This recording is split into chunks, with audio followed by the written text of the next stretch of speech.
we lived in San Diego at the time, and he said his publisher came in to town and took him out to dinner in this fabulous restaurant in San Diego that it had a big reputation. Everybody knew about it, to celebrate the contract signing for his new textbook that he was writing.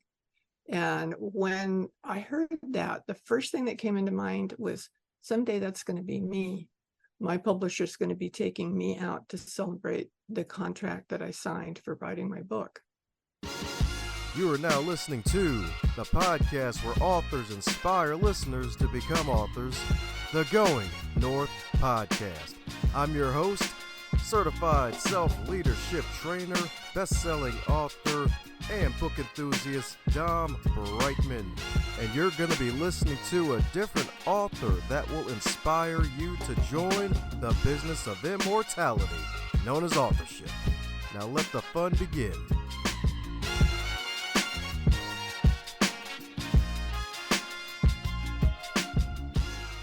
Today's episode is sponsored by the GoingNorthPodcast.com shop. It is going to help you have northbound direction to your own success. If you want a great inspirational quote like advance others to advance yourself, or today a reader, tomorrow a leader, heck, even some puns like pile on and always fully booked on your tote bag, mug, hoodie, heck, even a t-shirt, and many, many other items, head over to GoingNorthPodcast.com, click on the shop tab, and cop yourself some merchandise indeed. And that's GoingNorthPodcast.com/shop. And today on the Highlight Reel Builder for Authors, known as the Going North Podcast, we got another super special, awesome human for you today, courtesy of my good buddy. That's right, indeed, my good buddy Rob. That's right, indeed, the host of the Shut Up and Grind podcast, where my man knows how to help folks to put their complaints to bed and just grind and get the best bodies that they can ever, while staying motivated to tell their stories across the freaking globe. Or the pancake if you're flat earther. Because today's guest in particular, y'all, we got one heck of a guest for you today, because she's a wonderful award-winning best-selling bookcaster, y'all. That's right, Nate. That means she's not only written and published wonderful best-selling books, she's also a podcast host as well. So not only she can put pen to paper, she can rock some mics without needing a whole freaking boulder, because today's guest, she is a widow as well as a certified vegan chef, which I believe is actually a first for this show. And most importantly, a grief transformation expert. So let's give it up for Miss E-double-T herself, the one and only Emily Thiroux Threatt. How you doing today, Emily? I'm absolutely wonderful today. It's a great day. There we go. It's a great day with double T's, I imagine. It's Yeah. great.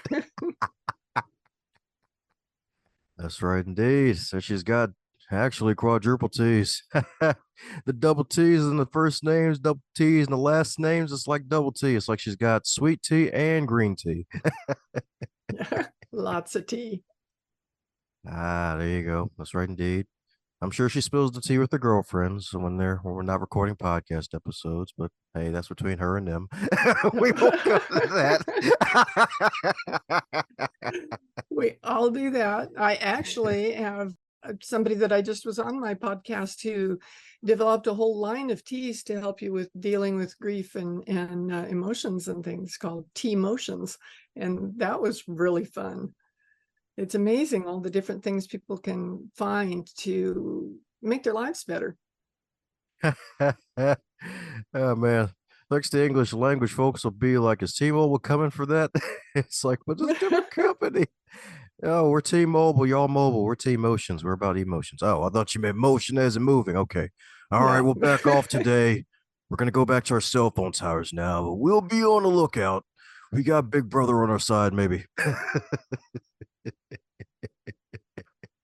But hey, it ain't about Big Brother. It's about the excellent Emily herself. So my goodness, as with all introductions, they're not allowed to be 50,000 teacups full of tea. They're only probably allowed to be maybe one teacup full. So mind filling in the rest of the teacups I may have missed about you that makes you the Emily that you are today? Well, I have had a rich and varied life with all kinds of careers that I have absolutely enjoyed. I love everything I do, or I wouldn't do it. And I've had two absolutely fabulous husbands, and they both ended up dying, ironically, from the same thing. And when the last one died, he lived on Hawaii, on Maui, long before I knew him. And he really wanted to come here for his last days. So we just sold everything in California and moved over here. And we're together 2 years here before he died. But then it's like, okay, now what do I do? And my major career that I had most of my life was teaching writing at the university. So writing comes easy for me. And so I was using writing to help me deal with grief. And that led me down all kinds of paths with teaching other people how to use writing to deal with grief, with creating a online group on doing that, which morphed into one that was not only doing writing, but doing happiness practices, because I realized that happiness is what was missing from all the grief information that I'd seen any place, all the books I'd read, any help people offer. And I just felt like that was necessary. So now that's my niche, Grief and Happiness. That's my podcast, Grief and Happiness. And my new book is the Grief and Happiness Handbook. There you go. The E double T has the G double H for you. That's right, indeed. It's alphabet day. Oh yeah, that's right, indeed. We went from teacups to soup bowls. She's got all the alphabet soup for you all. That's right, indeed. That's right, indeed, because you're gonna feel super. That's what I'm talking about, indeed. So my goodness, a past life as a professor. So how was it like teaching folks the fine art of writing? What would you consider your biggest lesson learned from your students? Biggest lesson from my students is that there's something that all of them can get from writing, even if they didn't think that they could write or that they knew anything about writing. And they're usually amazed by the end of class that how their life has changed, their feelings toward themselves, their ideas of their future, all that changes when they get into the groove of writing. There you go. So how'd you discover your groove of writing? Well, you're like 13 years old and you're like, yay, diaries. And they turn into thousands of piles of journals. Well, I really did a lot when I was 13 years old, actually, with writing. I was writing lots of stories, and which was interesting because I wasn't a reader up until that point. I'd been told that I was a lousy student and that I just needed to try harder. And I discovered in about 5th grade that I couldn't see anything. And that's why I couldn't read anything, because I couldn't see. They did vision tests at school and they said, oh my goodness. And once I put those glasses on, my world changed and I wanted to know more. But at that point, I had to learn how to read at a late stage. And I started reading books appropriate for kids that were in junior high school. And that inspired me to start writing my own stories down. And I really enjoyed doing that. I didn't show them to anybody else, didn't do anything else with them. But it helped me with the rest of my education because I became comfortable with writing. And that made all the difference in the world, to not feel judged in writing, but just write what I wanted to write because I wanted to write it. That's what I'm talking about, indeed. That's what I'm talking about, indeed. Well, glad folks were able to figure out what the issue was, indeed. It's like, oh, it's just the eyesight. That was the freaking issue. It's like, all right, cool. She's not a bad student. She just couldn't see anything. That's really all it was. Made a big difference. Yeah, exactly. You can't always be a blind samurai. That ain't how that worked for grade school. No, not in grade school. That's right, indeed. That's right, indeed. So I guess then you actually grew the love for reading after getting the eyesight then. That's right. And it went through everything else I did. I turned into reading and writing things. Like I put myself through college as a licensed vocational nurse. And at that time I was working mostly in obstetrics and loved all the baby stuff. And so I was a childbirth education teacher. And I was in a big organization in San Diego, and they wanted to have their own book for that organization of all the things that they taught in the classes. And so I was basically the person. I didn't write the whole thing myself. It was written kind of as in a community, but it was my project that I guided to write that book. And that was my first book. It's not that my name was all over it. It's was something that I really valued because everything in it was so important to me and to what I was doing and to the people that read it. And I could see the value of writing things down in a way that people could use them and apply them to their lives to make their lives better. And that really was a light bulb moment for me. Ah, there you go. That's right indeed. I guess a light bulb moment that probably involves some apples on your desk after becoming a professor, I imagine. Yeah.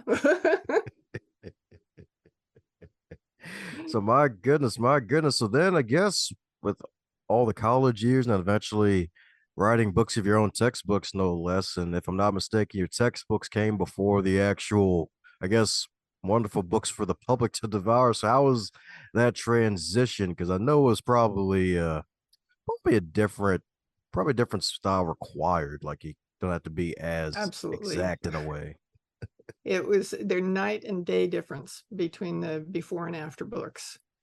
And the early books, actually, an interesting story about that was when I was in college, one of the things that I had to do was take a creative writing class, and I was scared to death because I'd written for myself up until that point, but I didn't really think I was going to write for anybody else to read. And I ended up really enjoying the class. And one day the teacher came in and he said that he had the best night the night before because we lived in San Diego at the time, and he said his publisher came in to town and took him out to dinner in this fabulous restaurant in San Diego that it had a big reputation. Everybody knew about it, to celebrate the contract signing for his new textbook that he was writing. And when I heard that, the first thing that came into mind was someday that's going to be me. My publisher's going to be taking me out to celebrate the contract that I signed for writing my book. And then that kind of went into the background because I did a whole lot of other things and different careers, different things that I loved. I was really passionate about. But when I was out at the university teaching writing, and my husband at that time, Jacques, was also an author. He had written a ethics book, a text on ethics that's still used all over the world. It's been in publication for many, many years, and it's very popular. And he always supported me in my writing, and that was kind of cool. And one day in my office, I had a guy come in, and he was trying to sell me his textbooks from his publishing company. It happened to be the publishing company, Prentice Hall, that published my husband's textbooks. And I said, well, my problem is that there isn't a textbook out there that I want to use because of the particular audience that I have. Because I was teaching at that time, writing to the students that came into college that normally wouldn't have been admitted, but they were admitted under different circumstances, special circumstances, and they didn't really have the academic background that they needed. So my job was to help bring them up to be able to start writing. And that particular group, I was the only one that looked like me in the classroom. And the only books that I could find to use at that time were written by old white guys. And that didn't serve my students. And I told this guy that came into my office from the publishing company and goes, well, what would you do about it? And I said, well, the ideal textbook for me. And I explained to him what it would be and why. And he goes, you want to write it? And I said, sure, I'd love to. And he said, you want a contract? And that's what led to my first book. And it was really cool. The name of it was Cultures, Diversity in Reading and Writing. Ah, there you go. That's right indeed. That's right indeed. That's right indeed. The magic of opening your mouth. You love to see it. Yeah. And it was great. And that publisher, at one point, I was doing some working in New Jersey. They'd fly me out there to do some work, and my publisher said that they could meet me in New York City for lunch. And I said, great. And so my editor was different than my husband's editor, even though we happened to be working for the same publishing company. So we ended up, the four of us, going out to lunch at the Palace Hotel right next to it's that hotel. I think, I'm not sure Palace is the right name, but it's the one that is in Friends, when they're the TV show, when they're doing all the dancing in the fountain out in front of a hotel. It's that hotel that's right next to the big park. And we were sitting there for lunch, and I was looking out the window at that The park was magnificent. The hotel was absolutely gorgeous. And I said, you know what? This was my dream. My dream came true. Not only was my publisher taking me out to lunch, but it was my husband's publisher too, which just made it that much cooler. And I thought, I set that intention when I was back in that writing class. And here I realized that I realized my intention. That's what I'm talking about. That's right, indeed. The good old feeling of joining the business of immortality. That's right, indeed. That's right, indeed. And then you journeyed off to the side to publish books of your own. So, my goodness. So, have you stayed with, I guess, having publishers publish your books, or did you ever go the indie route? Or This last book that it came out today is different. I did it with Ignite Publishing, where they supported me through the publication, and they were absolutely fabulous. I learned more about writing by working with them than I did with all my teaching writing and all the other publishers that I worked with. And I'm very happy with how this book turned out, where the last book, the Loving and Living Your Way Through Grief that I wrote, I liked the book very much, but I didn't have very much control in what they did and the design and how things worked on the inside. And it's fine. I'm not complaining about the book at all. However, this book, it's really beautiful compared to that. It looks good. It has the feeling that I wanted to get through, where with a traditional publisher, they weren't coaching me on the writing at all. And with Ignite, they like to talk to you about what you're doing, because I had the book already written when I went with them. And so as we were going through the editing, they'd go, well, what about this? And have you thought about that? And it just improved the book so much that I really love the process. that's what I'm talking about, indeed. So, my goodness. So, I guess that's the two major differences. I guess having, well, one being coach, that's a biggie, and then I guess more control with the design, or or did they just have better designers on their team with Ignite Publishing? I think the diviners were fine with the other publisher. It's just that they designed what they wanted to design. They said, here's your cover. And I said, and they said, no, we're the publishers. We know what we're doing. And so that's what we're going to do. And that was their attitude kind of through the whole thing, that they were the boss. And in this, with working with this publisher, they said, well, what do you want? And I said, well, I live in Maui and I love the beauty of Maui. And what brings me a lot of comfort are all the beautiful flowers. And I'm always taking pictures of flowers. And I especially like plumeria. So they've got plumerias all over the book. And it's just, it feels, when you look at it, it's like a hug, like you want to read it because it looks like it would be a comforting book. Ah, well, that's huge indeed. So, any other big major differences that made you even a bigger fan of Ignite Publishing?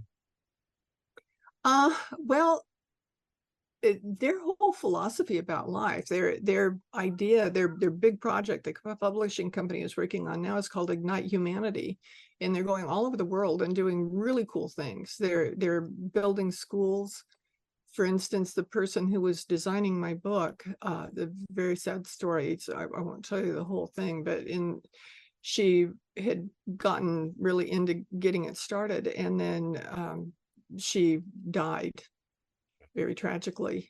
She's only in her early 30s, and nobody expected anything like that. And she was from Pakistan. She lived in Canada. This publishing company is in Canada, and she lived there for years. But she was from Pakistan, and her family was still in Pakistan. And so when she died, the publishing company, one of the things that they like to do is go to other countries and build schools. So they decided they would build a school in Pakistan in her memory with her name on it. And so that was what, everybody donated and things to make that school happen in Pakistan. And a publishing company doesn't have to do things like that, but they want to change the world. They want to make it a better place. And they only publish books that are books that they consider would make the world a better place in some way.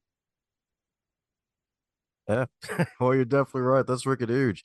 And I freaking love it indeed. So it's like they got a philanthropic arm of what they're doing. They actually have a bigger why and actually helping humanity to really remain and be better. Yeah. Yeah, they're amazing. I love being around that energy, around being around people that feel like that there's a whole lot more to the world than the ego of a single writer. That's right, indeed. That's right, indeed.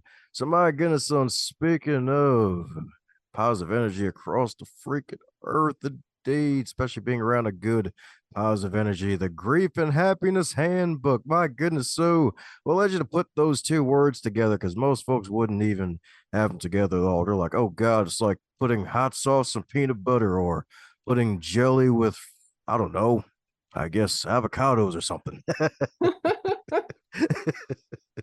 Well, that's really interesting because when I say grief and happiness, people go, "What?" They think I'm in a mistake or something because to them it's an oxymoron. They can't see how those two things could go together.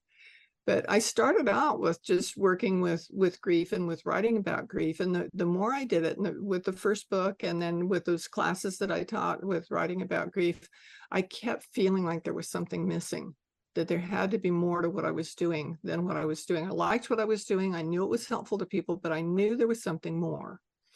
And I remembered after Jacques died, my first husband who died, I found the book Happy for No Reason by Marcy Shimoff. And she's a fabulous person. She was in the movie The Secret. She put together several of the Chicken Soup for the Soul books. She's a New York Times best-selling author many times over. And this book, Happy for No Reason, told about her journey of figuring out happiness, because she didn't start out happy. And it was a beautiful book. And I ran across something about it when I was doing all this other stuff with grief, and I thought, that's what's missing. That's what I need to include. So I started looking at Marcy again and found out that she had created a training program, Happy for No Reason Certified Trainer program. And what she did with that program is have the people come in and learn all these different things that she learned about happiness and how to help other people see different ways to be happy, and how to make the world a better place through happiness. And the cool thing about her program is she wasn't teaching you, or she wasn't coaching you, whatever it was, to teach her class on happiness. She was giving you all the tools and then said, go forth and do something with happiness. And I said, that's what I need to do. I need to put happiness along with grief. And it just made a world of difference to me. And I decided I would start this writing group online, or that I wanted to, but I wasn't sure because every time I'd say grief and happiness, people would go, what? So I pulled together a bunch of people from all over the country that I knew and said, I want to do this little pilot program to test this idea that I have and see if you think it would work. And so I told them initially what it was all about. Then we actually did like a session would be with writing and then learning happiness practices. And then afterwards we talked about it, and most of them said, we didn't get it at the beginning either, but now that we've seen what you have in mind, this is what the world needs. And I said, well, okay, I would like to do it. My one challenge is I don't think I should charge people to come to a program like this, but it does cost money to put something like this on. And so we talked for a while, and they said, we'll put together a nonprofit organization that will sponsor what you're doing, so that when somebody wants to come to the group, it's not that they're coming for free. It's that this organization is like giving them a scholarship to provide these services for them. And so I said, okay, so now we have a nonprofit organization. We do the meetings every week. We meet faithfully on Zoom. So there are people from all over the world that come and the groups aren't huge. So it's not, when I say all over the world, people go, oh, I don't want to go to a big group like that with grief, but the groups are small. And it's just so special what we do with doing that. And we're always, the nonprofits, looking for a way to get some money to do this. And again, we have to convince people that grief and happiness go together before they want to support and contribute. So I thought, why not do this book, this Grief and Happiness Handbook, which shows you how you can grieve and be happy at the same time and gives you lots of different ways that you can work through that process. And then all of the profits from the book go directly to the nonprofit organization to keep it going. So no future casting allowed, no guys and gals with potato sacks, talking about the future, no nonprofit. No. Sorry indeed, folks. Sorry indeed. No profits allowed in that wonderful environment. That's right, indeed. I was best with you. But that's huge, though. That's definitely huge, though, having a nonprofit sponsor, all of that, and being able to get folks who don't mind popping on Zoom even after folks were probably zoomed out from a couple of years ago. And it's like, oh, yeah, still doing a Zoom thing. It's like, yay, if I have to grieve in my PJs, I can do it. Emily's got me covered. Yeah, and one of the things about this is a lot of the people, most of the people that come to the group were not necessarily the ones that were so tied up with Zoom during the pandemic. And so it's not like old news to them. They're learning something different, and they're seeing how it can support them in their lives. And they just, I always, when new people come into the group, we introduce everybody, and the people that are already there always introduce themselves. And the people that are already there are always saying something like, I look forward to this so much every week. I just feel better every time I come. And I notice that at the end of the meeting, everybody in the group is smiling. And that's powerful. I can see that we're on the right path to help people get a kind of help that isn't available anyplace out there besides us. Heck yeah, indeed. Heck yeah, indeed. So my goodness, so since basically grief is kind of like your one word superpower topic of things that you cover, is there a question that you wish folks would ask you more often when they interview you about grief, since you probably covered everything under the umbrella under grief? One thing that people say all the time is when you get over grief, or you get past that, or aren't you over that yet, that sort of a thing. And I always say grief is love. And when it's really love, it doesn't go away just because somebody dies. And I think that that's one of the most important messages that you can have, that you can move forward in your life, you can be happy, and at the same time you're holding in your heart the person who you loved, whether it's your mother, your child, your pet, whoever it is. They'll always be in your heart. And I always like for people to think about that it's not a race to get through this grief stuff so they can go on to the rest of their lives. It's putting grief in its appropriate place in their lives that can allow them to feel even more love and allow them to have an even better life than they thought that they could once their loved one isn't with them anymore in body form. I hear you. I hear you indeed. Wonderful words indeed. Grief is love, because hey, it's true. Especially, I guess that's why they're called loved ones when it comes to grief. It's like, oh no, they're gone in this form. No, darn it. Darn it indeed. So my goodness. So with that wonderful explanation of that, is that one of the major reasons why you're not a fan of folks saying I'm sorry for your loss as a phrase that's not really helpful in some Yes, moments? that I got to the point when people were saying that with me that I just wanted to say something not nice or slap them and say, just stop that. Don't you realize what you're saying?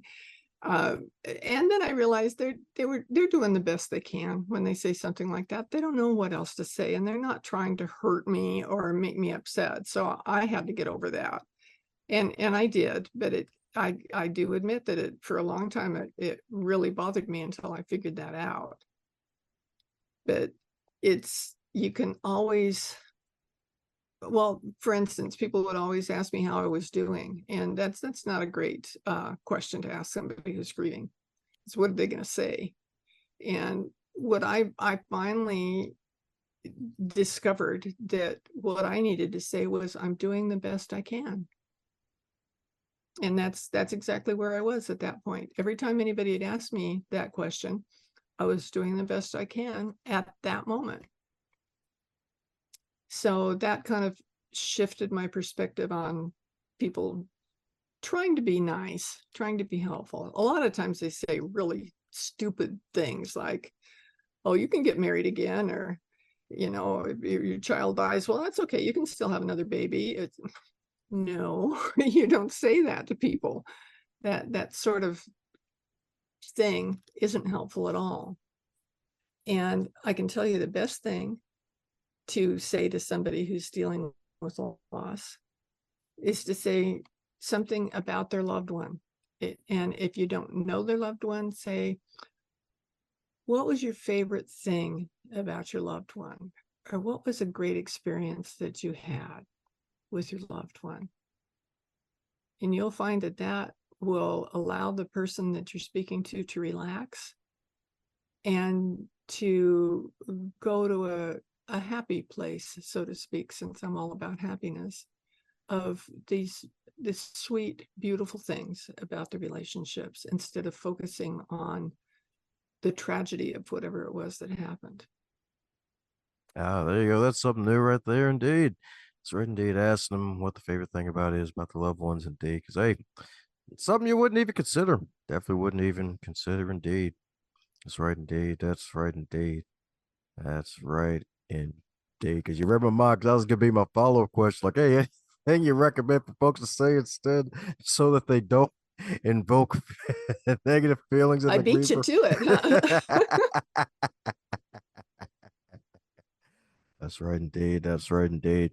That's why they say podcast hosts make the best podcast guests, because they know exactly what the heck they're doing. Well, I do have a very good podcast. Well, speaking of your show, the wonderful podcast to date, that's 145 plus episodes deep. You got a Grief and Happiness podcast with that exact title. So, what'd you consider your three major lessons learned from starting, running, and managing your wonderful show? Oh, that there is so many facets to anything. Like with grief and happiness, as we said, people aren't familiar with that concept. So I had to kind of figure out, okay, what fits into that groove? And it's amazing the things that have come up. And I have people talk about what they've done sometimes that have made them happy, what they discovered that changed their lives that has to do with grief. And I love the podcast. I love the things that we talk about. They're just beautiful. Even if it's a really tragic thing that happened, it can turn into something just lovely that can be inspiring to the people that are listening to it, that life isn't all bad. Because that's one thing that when somebody you're really close to is suddenly gone, and I say suddenly, even if they've been sick for a long time, one moment they're there and one moment they're not. And when you can focus on the fact that there's beauty in that relationship, there's beauty in that life, there's things to smile about, that it's not all tragedy. And when you focus on the good, and focus on the happiness, focus on the smiles, you can breathe again. You find you're not having to hold your breath all the time. That's right, indeed. That's right, indeed. Because there are many facets, indeed. It's like, yeah, starting a podcast. It's like, yeah, that looks easy. Let me do it. Then you start it. It's like, oh, shoot. Well, actually, heck, if you even attempt to start, it's like, oh, shoot. Like, it's a lot of freaking work. It's a lot of work, but I love it. I've met so many cool people that I never would have got to talk to any other time. It just wouldn't have happened. And I, it just, it broadens my life with all the different perspectives from people. And it helps me talk to people more, because I don't have a narrow vision. I can see lots of other things out there. Ah, there you go. That's right indeed. That's right indeed. So she's seen a lot indeed. So what's probably one of the biggest things you may have seen? I guess in this case, somewhat metaphorically, that upped your game as a result. Oh, well, a couple of the podcasts, yeah, or a lot of them. You know, people ask me what my favorite podcast is that I've done, and I've got a bunch of favorites, which I'm not supposed to have more than one favorite, but there are quite a few of them, and they're really different, and they're different for different reasons.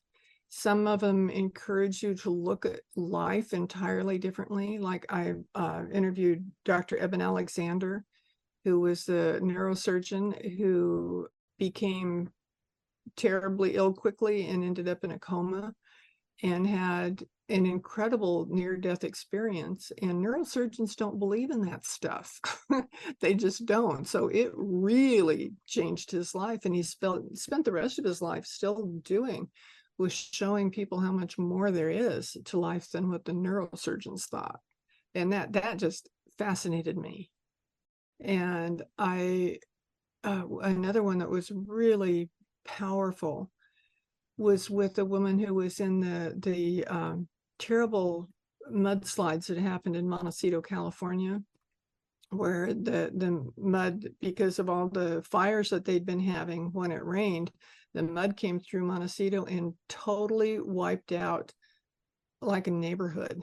It was there one minute and it was gone the next with all mud, and the mud destroyed everything in the process. And this woman, before the mudslide, had a husband, a son, and a daughter, and a dog, and they were a very happy family and really loved their community, loved their lives. And suddenly she was a mother and a daughter. And talking about the difference in the before and after, and the adjustment to life in the after, and the way the community came together and helped these people was beautiful. It was just amazingly beautiful. That you don't have to look at only the sad, bad side of things. You look for the beauty in whatever happened, in the love and the joy. And that can make because, in a tragedy like I was describing, so what's happy about that? Well, the happiness is that the community changed because of it. They look at people differently because of it. They value things that they didn't think of to value before because of it. So, and it's 140 plus podcasts. Yes, there's lots of different things to think about. And I also learned I do 2 podcasts a week. One is where I interview somebody, and the other one is where I talk. And the ones that I talk are only about 5 minutes long.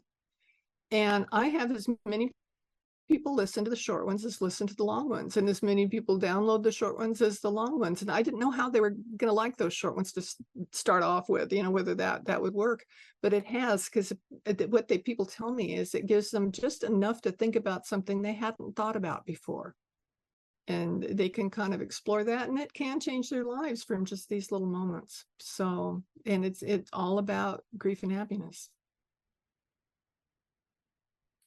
Me like you indeed. That's right indeed. Funny enough, those short episodes are really good because the thing is reminding me of this one podcast host, or I guess it would be considered a podcast. He puts on YouTube. But anyway, he would comment on some other folks who put their clips out in small bite-sized chunks. It's basically like potato chips. You're basically like taking chips at a time, just eating them through a whole, instead of going through like a whole full course meal of like a 60-minute episode. It's like you're getting little snacks. It's like it's good stuff. It's like quick and easy. And that's like we're in that Yeah. era now.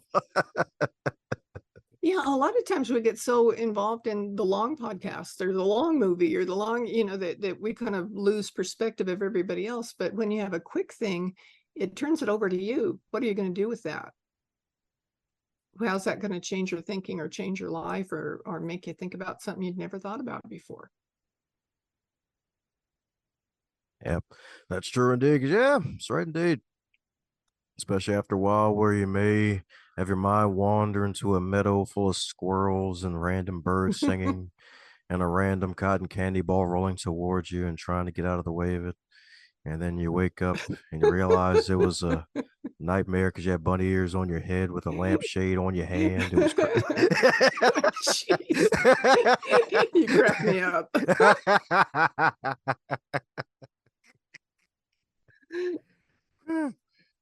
Yeah. Don't even get me started about the barrel roll, even though we already started with that one before I press record. So speaking of doing a barrel roll, we'll barrel over to the fun question for you. So your brand new book, The Grief and Happiness Handbook, which is a bestseller at the time of this recording that officially launched today. If that book were a food, what would it be and why? Ooh, it would be something comforting, a wonderful comfort food, something that like fresh bread out of the oven where it smells so good that you're anticipating it the whole time it's baking, and you just can't wait to put some lovely butter on it and then savor the bites of that nice warm bread that just brings you comfort. That's what I would like the book to do, is bring you comfort. So you're saying you're a breadwinner, huh? Yeah. I make a lot of bread, actually. Oh, there you go. She's an author, baker, and a candlestick maker. You love to see it. In this And a case, a vegan vase chef. maker. Yeah. Yes. There you go. That's right. Vegan chef goodness. You'll love to see it. I was expecting like a vegan dish. I was like, oh, I'm surprised she mentioned bread. But hey, I guess better than a random steak, I guess. Yeah. No steak. No, the vegan came to me because my husband, both of them ended up with the same thing. They both had congestive heart failure. They both had that led to kidney failure, which led to dialysis. And a dialysis diet is awful. What they say that you can eat when you're on dialysis, that's a horrible way to live. And I had told my husband that my first husband, who died, was half Italian and half French, and he loved food. He loved to eat, and it was the hardest thing for him to deal with his health that way, because he'd end up eating for comfort and then eating more than he needed, and he knew he was eating more than he needed, and doing that didn't serve him, made him sicker and sicker.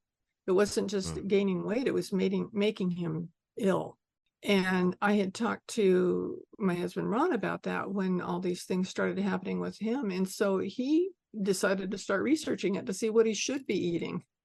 And he'd been a vegetarian on and off throughout his life, and I don't mind being vegetarian at all. I could happily live that way.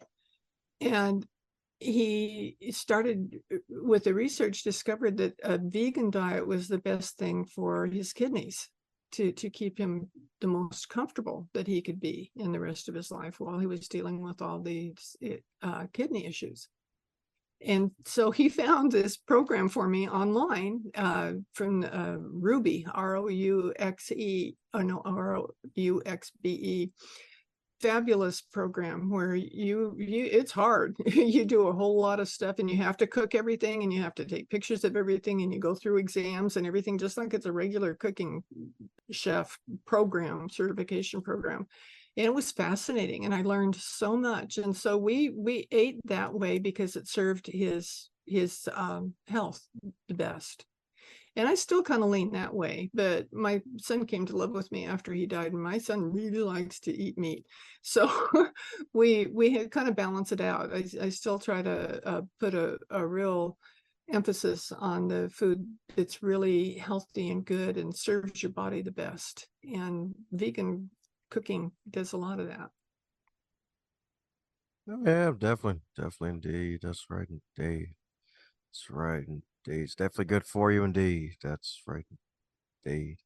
And that's good too, because hey, that's another thing to have on the magical bio too for questions later. It's like, wait a second, how are you a grief transformation expert and a certified vegan chef? Is it like, hey, is it the old vegetables before they die sort of thing? Like, is that the transformation? It's like, no, it's something totally different. Yep. It's what makes you feel the best, and that's what's most important, is to live your best life and die your best death and remember your loved one in the best way. Ah, there we go. There we go. Remember them in the best way possible indeed. So what are you excited about over the next 6 to 12 months, Emily?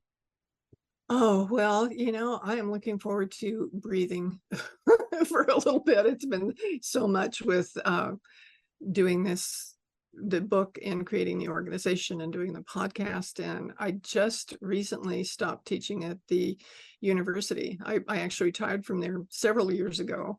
And they kept having me come back because I was an expert in online teaching. And even though I Yeah. live in Hawaii, I was still teaching in California because the students really liked what I was doing, and I really loved what I was doing too. But I got to the point where I couldn't do it all, and I'm very happy to be focusing on these new things that I'm doing now. And so I just stepped away from that teaching job, and I'm discovering that as much as I love doing it, I've got room to breathe now because I'm not trying to do everything at the same time. And so I'm enjoying myself. In the next months, I'm going to be focusing more on my creativity because I love to do ceramic sculpture. I love to do painting. I love to draw, love to weave, sew, quilt, all kinds of things like that. And I just haven't taken the time to do that in the last few years because everything just kept piling up. And I'm going to start doing more of that now. That's what I'm talking about, indeed. That's right, indeed. So, a giant microphone quilt is heading to a town near you. That's right, indeed. That's right. There'll be a giant microphone and a loaf of bread. Yeah, there you go. That's right, indeed, aka the book itself. So, my goodness, we're coming down to the magical question that every guest gets to receive. And that is if you don't wake up tomorrow and you're a 25 again, but you're still in the current year, what advice would you give to yourself? Wow, what a question. Number one, I don't think I'd want to be 25 again. I, Oh, I I have found that I have loved my life for what it was at the moment that it was, and it's changed. I said I had many careers. I loved that. I loved all the different things that I do, and you would be astonished at the variety that I had. But I think for a 25-year-old, I would say, and this is going to sound kind of funny, you don't have to be a good girl. And I say that because I always believed that I had to do everything right, or I'd disappoint my parents, or I'd disappoint my husband, or I'd disappoint people if I wasn't perfect. I wanted to do everything just really well. And that was what I considered being a good girl. And if I could have, or what I would like to do now if I woke up and was 25 is go, what can I do now when I don't have that to worry about? And I can see a whole different world opening up to me. so you're that right, folks, guys included. Be a bad girl. Let me stop. No, I didn't mean that.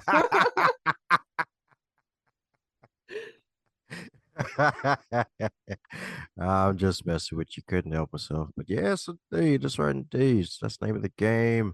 Indeed. That's right, indeed. Get that courage in you. Get that courage injection in you metaphorically. Go out there, do some stuff. Get some quote unquote failures that are really lessons in you under your belts. That way you can discover your true self, your true level 99 self, indeed. So we can get to the point where Emily is now. It's like, hey, I'm freaking fabulous now. Sorry, indeed. Wouldn't go back for nothing, dang gubbit. Sorry, indeed. She's got all the experience now under her belt.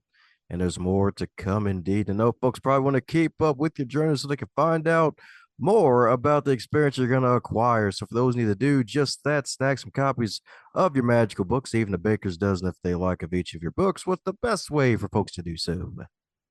I would love people to get the book, the Grief and Happiness Handbook. I'd love for them to come to my meetings. I would love for them to visit my websites, the Grief and Happiness website and the Loving and Living Your Way Through Grief website. There's all kinds of stuff there. I'd love for people to realize that they can be happy no matter what their circumstances are. Oh, well, there you have it, folks. Gonna put links to those things in the magical show notes. That way, keep up with Emily and the stuff that she's doing. Indeed, join the grief clubs, the grief and happiness clubs. So you can meet people across the globe. That's right, indeed. Or the pancake. That's right, indeed. That's right. It's all food today, huh? You must be hungry. Oh, that's just my joke for the flat earthers. I always love to throw that every now and then. It's like masses and molasses, globe and pancake, or halatke. That's right, indeed. Something flat, good old pancake. That's right, indeed. That's right, indeed. Well, before any more random references to cakes and pies show up, any parting words before we close up shop, Emily? Oh, well, immortal words of the song, don't worry, be happy.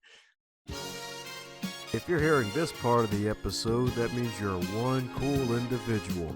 Thanks a bunch for tuning in, and if you enjoyed what you heard, be sure to share it with at least one other person in your network. Bonus points for 3. And be sure to check out the backlog too while you're at it, because there are hundreds of wonderful episodes to choose from as well.